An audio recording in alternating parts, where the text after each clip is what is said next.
Welcome, everyone, again to Grace Church. We're glad you're here. This morning, we're going to be picking up again in the book of Mark. And just as a heads up, so you're aware of where we're headed, we're going to be moving at a rather rapid clip. We're going to move through the rest of the Mark, and then we're going to have Good Friday will be the chapters of the crucifixion. And on Easter Sunday, we'll have chapter 16, the resurrection. So we're going to just lead right up to Easter Sunday as we come through the book of Mark. It means we have to have a couple of quick weeks in there, but we're okay with that. A note, if you need reminded, keep reading your Bibles. Hopefully you have a reading schedule. Sometimes we need encouragement. Hopefully you're doing that. I'm finding that, again, as I go through, I'm really encouraged. I'm reading things I think, I should have remembered that, or that fits with the sermon or Sunday school, and the pieces come together in that. Sunday school, we're going to be heading into a couple weeks here of how the Old Testament, particularly the Ten Commandments, engage with the New Testament. What do we do with the Ten Commandments as Christians? And then we're going to go into a series on prayer. So join us if you like. We'd love to have you. All right. This morning, we're going to be in Mark chapter 7. But before we go, as I was going through this, I was reminded of an event. I was in Alaska. I'd been there for a number of years. And for some reason, it was an early spring morning. I was driving from where we lived, which was out in the rural area, and it's a couple hundred miles into Anchorage. There's just one road. So I was on that road, and I was heading into Anchorage, and it seemed to be a bright, fairly clear day. And I got about 30 miles out of town, and I looked in the sky, and at that point was a fairly clear, sunny sky. And suddenly in the sky, I started noticing rainbows that were like ziggy-zaggy through the sky, and there were multiples here and there, and I'm like, what on earth I've never seen anything like that. And so I actually stopped the car, and I'm looking up, and there's rainbow-like things in the sky, not, the half circle stuff. And as I watched, and then suddenly around the sky, it was like a cloud, but up a real high, like atmospheric, and it created a white, wide band of reflected light that went around the entire horizon, from horizon to horizon, with this perfect circle around the sky. And I'm taking a picture with my cheap cell phone, because I had never seen anything. And finally, it was like getting weird. And I'm like, so I'm calling from out in the middle of nowhere, and I called Dad down in Indiana. I'm like, hey, what is this I'm seeing? Have you ever seen anything like this? This is like, and I've never seen it since. And he didn't know. He says, that's strange. I'm like, yeah. And eventually it kind of faded a little bit, and put my phone away and he didn't know what it was, and drove on my way. Well, then later I came back and I started doing research, and I realized that there's a unique weather phenomenon that at the right place on the planet, at the right temperatures, and the right degree of light to the earth was like 22 degrees, which was right where we were at that time in Alaska. What it'll do is it'll create this reflective thing what's in the atmosphere and give you all these really, really different. Well, the long and short of it was I had no idea what I was looking at. I didn't even know quite how to describe it, and I was like, nobody really had a measure. And as I was thinking through that, it's like, that is so much what I'm seeing in this part of Mark. Jesus is doing stuff, and they don't have categories for it. They've never seen anything like this. This is like me looking at the sky, and I'm like, sky doesn't do this in all of my years. And nobody's ever even talked to Dad. He's never seen anything like it. They were facing stuff that they didn't have categories for. And so the temptation was to just simply disregard it or blame it on something. And anyway, we're going to see that happening again.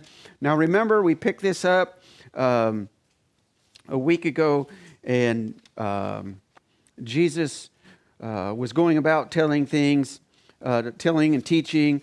And in chapter 6, it talks about Herod heard about the things that was going on, and he said, some say it's John the Baptist has been raised from the dead. and others say it's Elijah, and others say he's a prophet, like one of the old prophets. And they didn't know who Jesus was. And then he goes about teaching and preaching and doing amazing miracles. And this passage, this section of chapters here go together, because we're going to see it get tied up at the end, okay?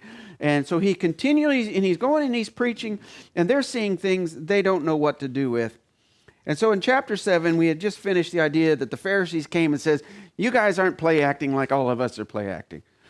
You know, you got to act a certain way, which means put on the mask and wash your hands in just a certain way. That way you're not becoming unclean. Like we decided that's the best way to do it. And Jesus is saying, your traditions are so wrong. You know what it looks like to you, but you've missed the point entirely. He says, you guys are just finding a circumvention of God's will and God's plan. And so, no, you've missed it entirely.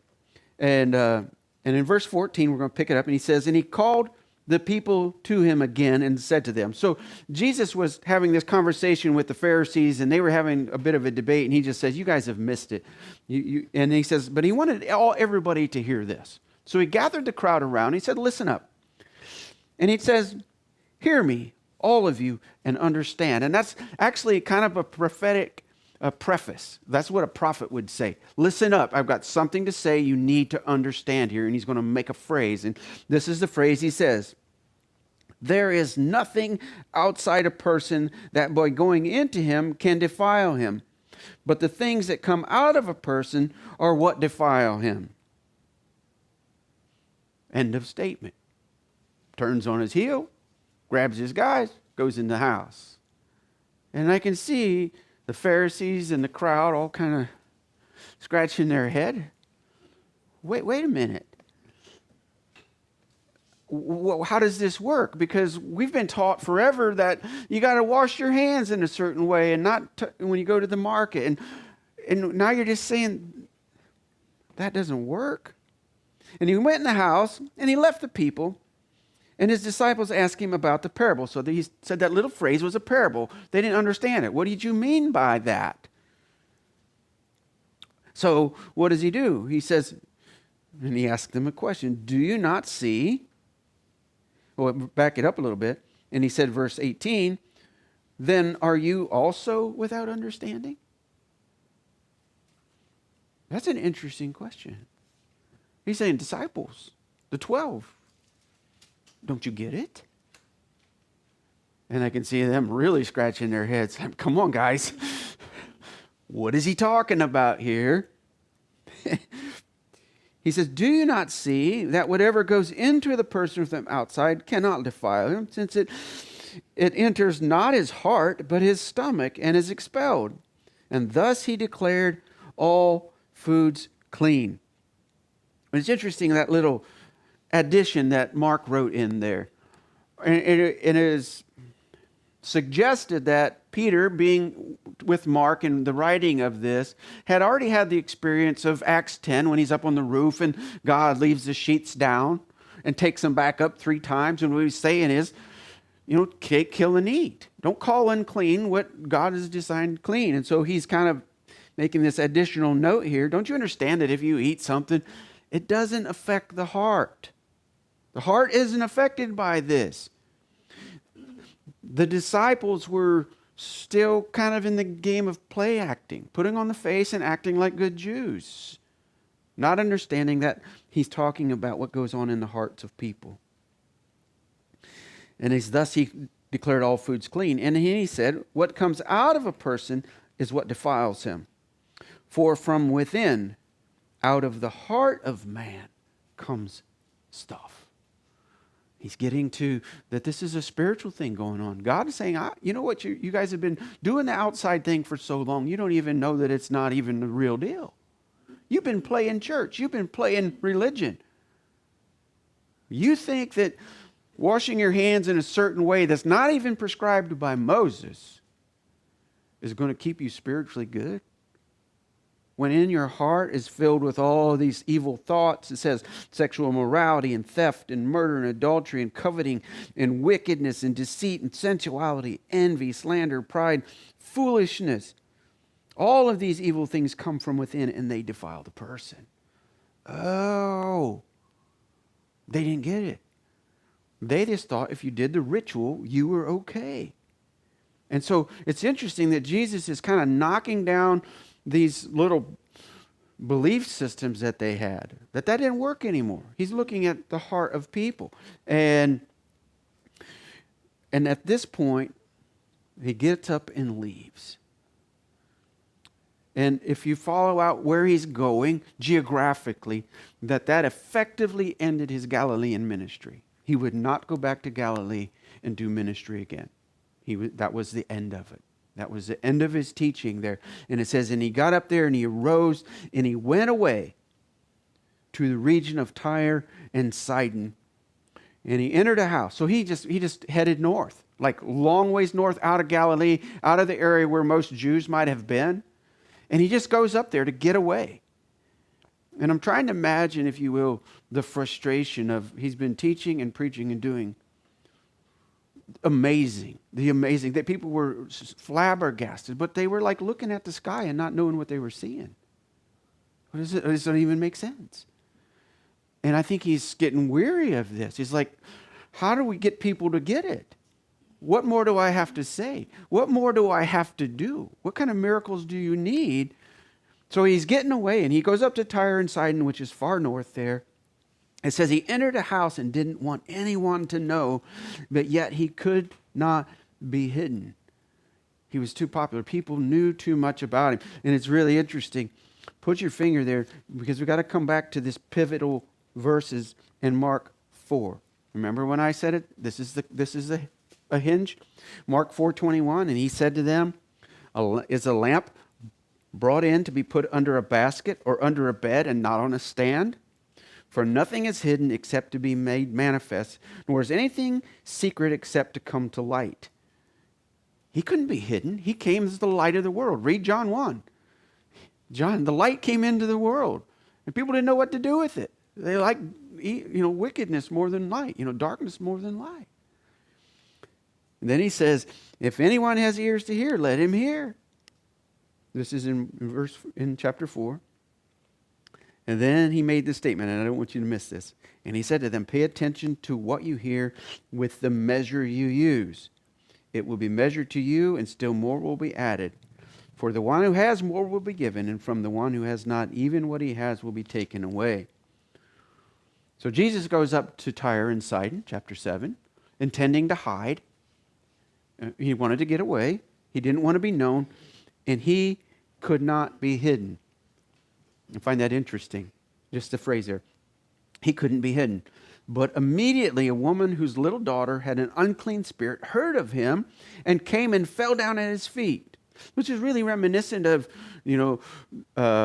the demoniac and the woman with the issue of blood and Jairus. They come in and these fell down in front of him. We're seeing similarities. And this woman comes and she falls down in front of Jesus in his feet and says, now the woman was a Gentile, Syrophoenician by birth, and she begged him to cast the demon out of her daughter. And he said to her, let the children be fed first, for it is not right to take the children's bread and throw it to the dogs. But she answered him, yes, Lord. Yet even the dogs under the table eat the children's crumbs. And he said to her, for this statement you may go your way, and the demon has left your daughter. And she went home and found the child lying in a bed, and the demon gone. Really interesting happening here. Jesus is trying to be hidden, and this is like a prophetic miracle. The implication is that Jesus is going to move out into the Gentile arena. And that the real key of this whole thing is back in chapter 4. The measure that you bring to your hearing will be measured back. She knew who Jesus was. You tell me what size of basket this Syrophoenician woman came to Jesus with. What did she expect of him by faith? Well, I can tell you what she expected. She expected him to have the power to do what he did, and she just believed it. So much so that when he kind of puts her off a little bit, and part of this thing is interesting how she puts him off. He puts her off. He says, let the children be fed first. And the implication is that the Jews, this stuff's for Jews first. Jews get the good stuff, right? And it's not right to take from the children's bread and throw it to the dogs. Now, the use in the language here is not the dogs of the street, right? Don't take it out and throw it out to the dogs of the street. The term for dogs here is maybe one of those little yippy dogs that you have around the house, right? It's not something that's, deplorable. It's just not what you feed before you feed your children. And crumbs do fall down, and sometimes we give them treats like that, right?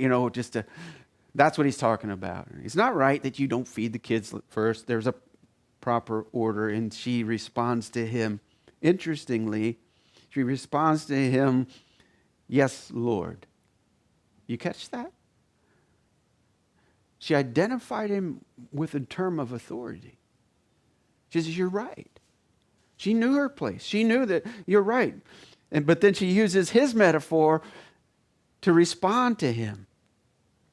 "Yes, Lord, and knowing my place, but even the dogs under the table eat the children's crumb." She's just begging for a crumb. Brought a big basket, but I'll take crumbs. And Jesus sees it. And what does he do? Who does he turn away? Who does he turn away that comes to him on bended knee and broken heart and open arms and a basket that says, "I believe who you are"? Who does he turn away? And the answer is he doesn't. He won't.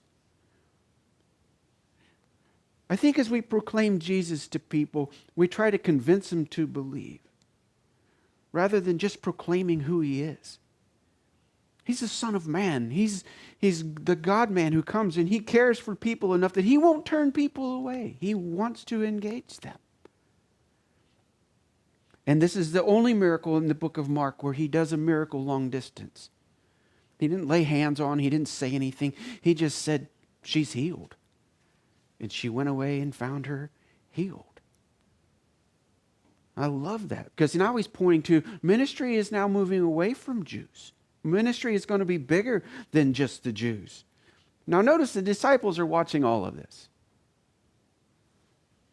And what are they thinking? That's a strange rainbow. I don't know what I'm looking at. I don't even know what to make of this, let alone what the rest of the people around are thinking.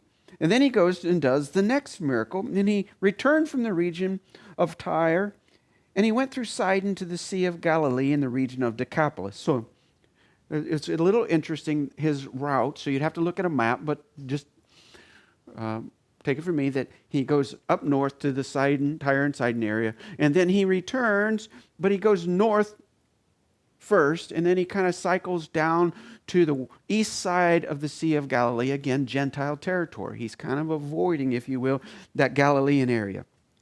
So he gets over there into the Decapolis. That's where the demoniac had been.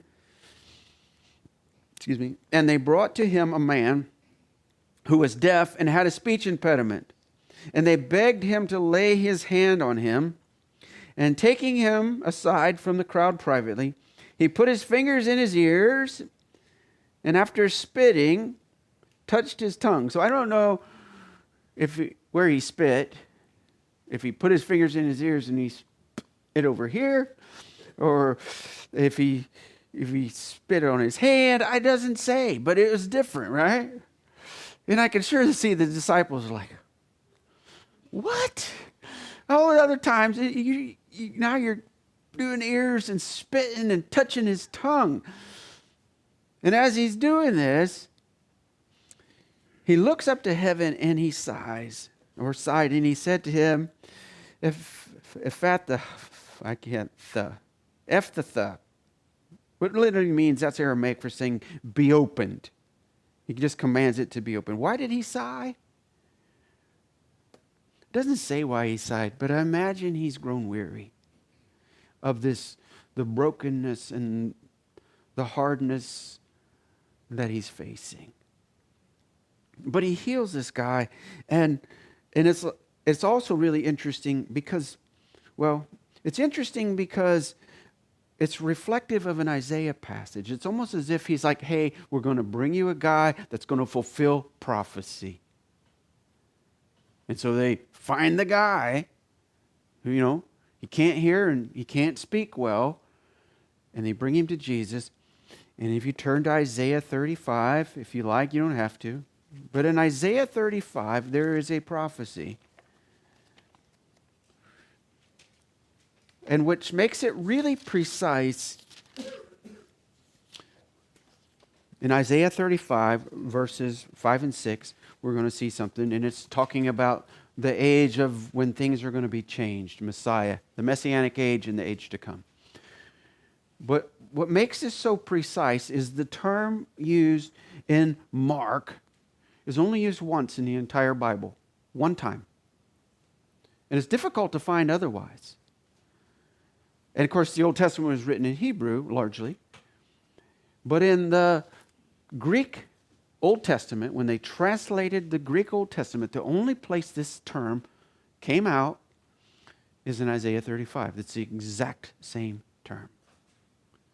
It's almost as if he was doing something so specific that they had nowhere else to go in that age but to say, oh, this man had this, and that's reflected to Isaiah 35 as a fulfillment of prophecy. Isaiah 35, verse 5 says, "Then the eyes of the blind shall be opened, and the ears of the deaf unstopped. And the lame man leap like a deer, and the tongue of the mute," that's the term right there, the one who has an impediment of speech, will sing for joy. So when Jesus comes up and he have the man who is mute in the Greek Old Testament, exact same term, only once, they say they brought this guy to him. And Jesus is like, oh, they got to get this one, right? They know the scriptures. This guy's got exactly what we prophesied before. You're going to know what this is all about. You're going to understand who I am. You're going to get that I am the Messiah. And he heals him in his release, and he speaks plainly.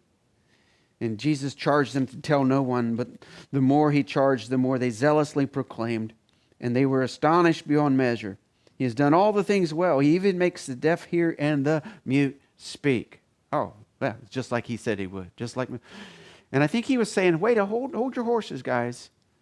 There's more to this whole thing. I don't want you to grab me and make me the king. I don't want you to do something that's not appropriate. You need to understand me fully. And they're starting to get that he has some pretty phenomenal powers. Now he does another miracle. And as he's doing this, he's building this case for who he is, and then he's going to turn the page on him. Watch this.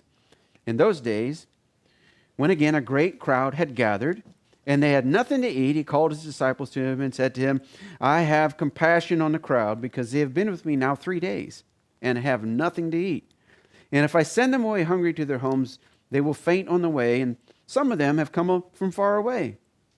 And his disciples answered him, "How can one feed these people with bread here in this desolate place?" And he asked them, "How many loaves do you have?" And they said, 7.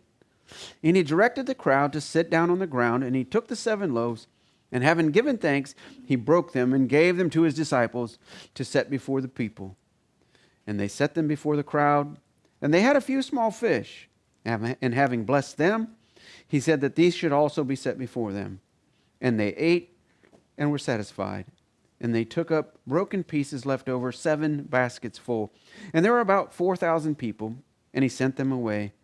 And immediately they got in the boat with his disciples and went to the district of Dalmanuta. Interesting thing happened. We say, well, that's just like the first one. But it wasn't. It wasn't like the first one in some ways. Notice the ways in which this was different. The people probably in the Gentile area had been with him for 3 days. They were just sticking with him. And he cared for them because they were hungry. Where before it was like he cared for them because they were like sheep without a shepherd. Here it's like they're legitimately hungry and we need to feed them. And as he was doing that, they also was like, he said, "Hey, how much bread do you have?" And before they said they don't even know. They had to go ask the little boy. Well, this little boy's got a basket of fish and bread. They knew exactly how much bread they had. We just got 7 loaves. So he knew that part. They sat on the ground. The term is very different than on the green grass. So he prays twice. He blesses the fish. He blesses the bread. That was different. But one of the other big differences is this. They gathered 7 baskets full. Before they gathered 12 baskets. But there's difference here, and we don't see it in English because we just use baskets and baskets. The baskets in the first time, the 12 baskets, would have been considered like a creel, maybe like a basket you would take on a picnic, something small, maybe an individual would carry. The term for this basket was different. This basket term is the basket the size that a human being could sit inside. It's like a massive bushel. It's like what they let Paul down out of the city in. This is a very different basket. What came out of this one was, you got 12 small baskets before. This one you got 7 huge bushels, more than a bushel size, filled with fish and bread. And everybody, and interesting, they all ate until they were full, right? Like when we eat a meal, you eat until you've had enough, right? We always have more leftovers typically. So he fed them till they had more than enough. Now the question is, what is he trying to teach them? What is he trying to teach them here? Particularly the disciples? What are they supposed to know? They've seen it before. They see it again. What's he trying to get to? Well, he's showing himself to be, again, like in the desert, right? That if they need food, God will feed you. God will take care. He can put manna on the ground till the day you don't need manna on the ground. Only God can do that. And he's showing himself at that, and they're supposed to pick it up. But even the disciples don't get it. It's like they're seeing something they can't describe. I don't even know how to describe what I'm seeing here. Then we have this interjection here. The Pharisees come up to him. Have they not heard what was going on? I'm sure they have. I'm sure they've heard what was going on. But the Pharisees come up and they're like, hey. They begin to argue with him, seeking from him a sign from heaven to test him. And he sighed deeply in his spirit and said, why does this generation seek a sign? Truly I say to you, no sign will be given to this generation. And he left them, and he got in a boat again and went to the other side. Now this is interesting here. What happened in chapter 4? When they said, look, Jesus, we see all you're doing. We know what you're doing. We've seen the miracles. You know what we think? We think you're doing it by the power of the devil. Complete disbelief. And he turned a corner on him there. He says, this has been prophesied. You guys, this generation has stepped over a line. You have disbelieved too long. Answer is no. You don't get a sign. And the sign he's asking for here is not so much that he do a miracle. He's asking for a sign as if somehow, like Elijah would call fire down, to show that God is actually doing this. Do something like Elijah, and then we'll know that you're the real deal. And he's like, and the term here as well, they wanted something, a sign from him to test him. The idea is the same term that Satan used in the desert, to test him, to tempt him to do something, to show off something that he wasn't intended by God to show off. And he sighs deep in his spirit, like, seriously, guys? And then he says, why do they always seek a sign? Truly, no sign will be given. He got in the boat and he left. It made me wonder why he didn't ask this question. To me, I was like, can you imagine this conflict? They're coming up against him. He's a bunch of hypocrites, right? And they've known all that he's done. And they've heard everything he's taught. I wonder if he ever thought for a second, I imagine he had, to ask, which of you have fed 5,000? Which of you have opened the eyes of the blind and raised the dead and cast out demons and unplugged ears and tongues? Which of you have done that? Which of you have the gall to ask me the questions you ask me, having seen and heard and witnessed all that's been in front of you? And then I realized that maybe we're not all that different. In the world we live in today, who is Jesus? Well, I don't know about the translation, I'm not sure if the translation was correct, or I'm not sure about this, or, I don't even know if, it's maybe, and there is all these debates by people who have no abilities in the sense to, it's just like the Pharisees, full of disbelief, willing to argue with somebody who can do what he does. And he's like, no, you don't get that. We're not even going to do that. We're just going to stay on track, doing what I know to be true. And all of these things, I believe, are for the disciples, because the next section says, now, they forgot to bring bread. I'm like, wait, you had 12 huge hampers full of bread and fish, and you immediately got in a boat, and you got no bread. Well, they only had one loaf with them in the boat. I can just see them all sitting around, 12 years. Who bought the lunch basket? Oh, man. Andrew, it was your day to bring the basket. And now we got one loaf, and somebody had his pocket and it's dry. And they're kind of, looking around at each other. And I imagine Jesus is watching this unfold, It's like, who bought the bread? No bread. We're going over here. We got nothing to eat. And he cautioned them, saying, watch out. Beware of the leaven of the Pharisees and the leaven of Herod. Well, implication was a spiritual one. We see it. But they were like, leaven of the Pharisees, leaven of Herod. Pharisees were religious fakes, right? They pretended to be really rigid in all of this, but inside they were wicked. And the leaven of Herod would have been one of excess and disbelief and trying to be proud and be in front of everyone. You could fall off the horse on both sides, right? Beware of them. Those are dangerous to you. And they begin discussing with one another the fact that they had no bread. So Jesus is like, hey, guys, you need to be aware. There's dangers out there. And they're like, okay, Andrew, this bread thing isn't working for me, or whatever. They just go back to like that. And Jesus, aware of this, says to them, why are you discussing the fact that you have no bread? What's going on here, guys? Do you not yet perceive? That means don't you see? Or don't you understand? Are your hearts hardened? I think these are legitimate questions. What's going on inside of you? You don't get what's going on. Having eyes, do you not see? And having ears, do you not hear? And don't you remember? When I broke the 5 loaves for the 5,000, how many full baskets of pieces did you take up? And they're like, oh, there were 12. And the 7 for the 4,000, how many baskets full of broken pieces did you take up? And they said 7. And he said to them, do you not yet understand?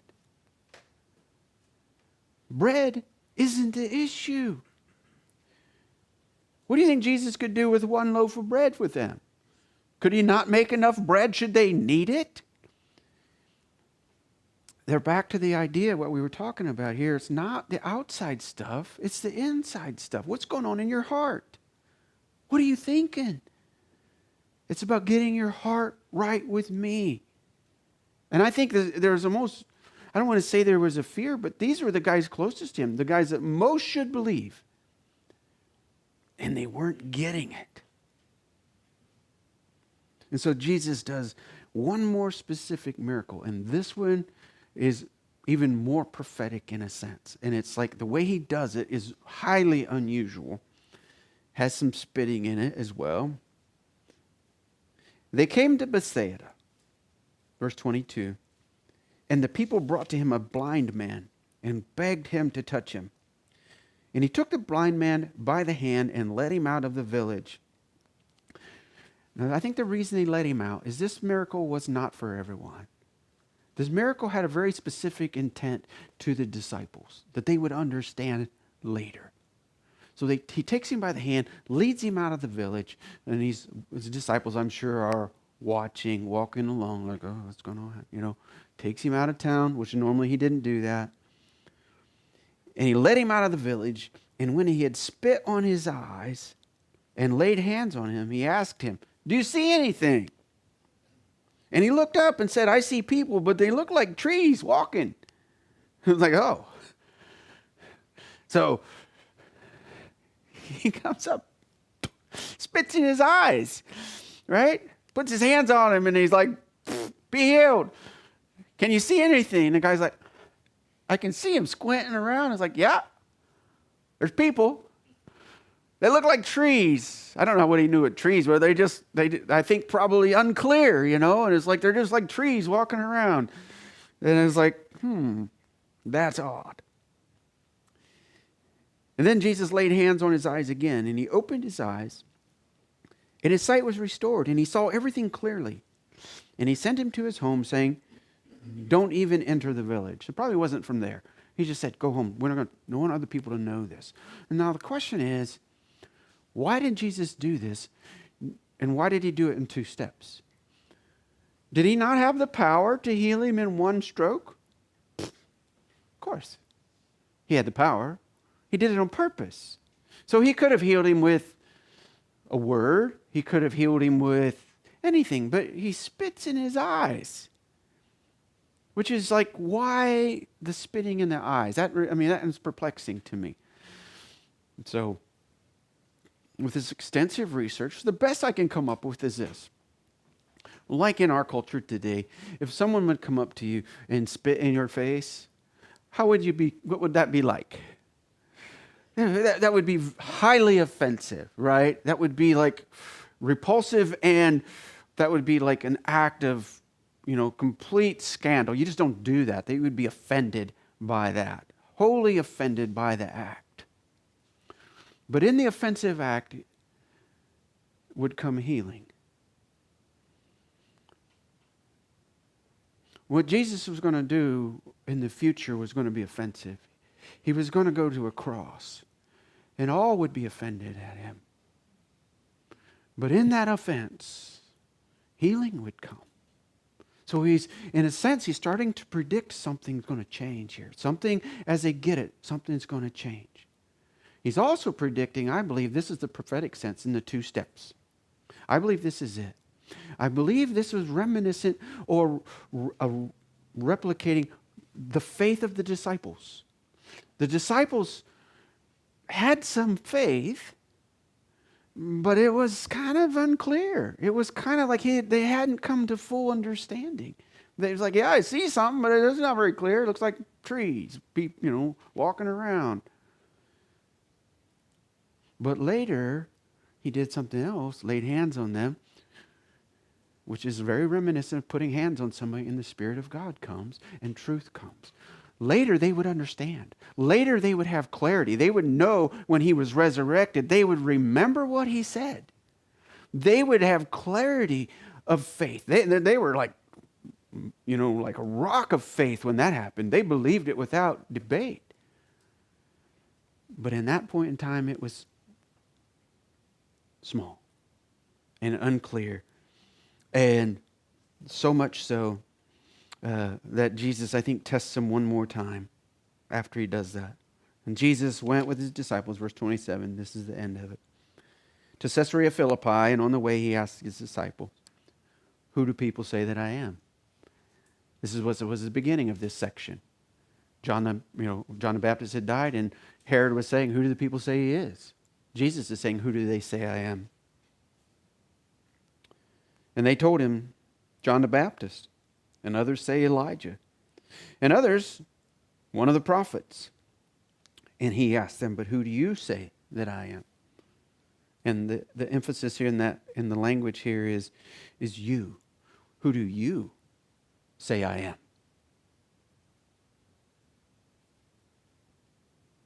And Peter answered him, collectively, if you will, Peter answered him, you are the Christ, or you are the Messiah. You are the one sent from God. Not understanding the fullness of it, but he understood that he was satisfying that. And he strictly charged them to tell no one about him. You're right. He was Messiah. Now what we're going to do is we're going to pivot, because next week we're going to start the road to the cross. And from immediately after this point, once they understood he was Messiah, what they didn't understand was that Messiah would have to die on a cross for the sins of people. They understood Messiah was there all the way up to the night before he was betrayed. They were like, look at the temple. This is great. We're in. They didn't get it. And he's going to turn the corner and he's going to start saying, listen, Messiah has to go to the cross for the forgiveness of sins. But they understood he was Messiah for the first time. So, in conclusion, what do we do with all of this? And as I was thinking it over, it's really the question of all time. It's the question that answers the other questions of life. Because people are asking questions all the time. Why am I here? Well, that depends. Who do you say Jesus is? And I'll tell you why you're here. What's the purpose of my life? Well, that depends. Who do you say Jesus is? And I'll tell you the purpose of your life. Where do I come from? Well, that depends. Who your father is. Just tell me who Jesus is. Where do I go after I die? Well, that depends. Who do you say Jesus is? It's really the question of the ages. Who do we say Jesus is? And who do we proclaim as Jesus? We can get wrapped around the axle with all the questions and all of the apologetics and trying to debate all this stuff. But the reality is, it's the wrong question. It's the wrong question. We have to answer who Jesus is to us and who he described himself as. It was like that day with the rainbows in the sky. I had no idea what I was looking at. I didn't know how to describe it. I didn't even know that such a thing existed. Later, I figured it out. I understood that there's a weather phenomenon that happens like once a year at the right angle of the sun. But before that, I had no idea. Once we present Jesus as who he describes himself as, that's the only question that matters. Who's Jesus? If he isn't the Son of God, come in the flesh, who went to the cross, there's no life. There is no life apart from that. So ask yourself that question this week. Do I really believe Jesus, or is it kind of like trees walking around? And if it's trees walking around, maybe you better go to God and say, hey, clarify my sight. Let me see Jesus for who you presented him as. And as he always does, he doesn't turn people away who come. So keep coming back. Let's pray. Our Father, we thank you for this story and image and the life of Jesus that shows us that he was sent from you, that he had power in his hands and in his being that was beyond imagination.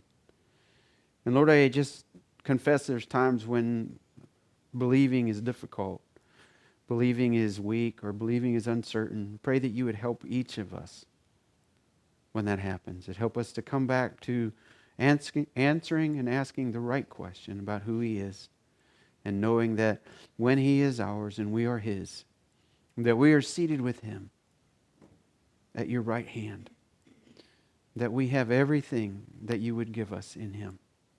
Help us to not be so fixed on the world and bread and stuff that we miss it. Lord, we thank you and we praise you. In Jesus' name, amen.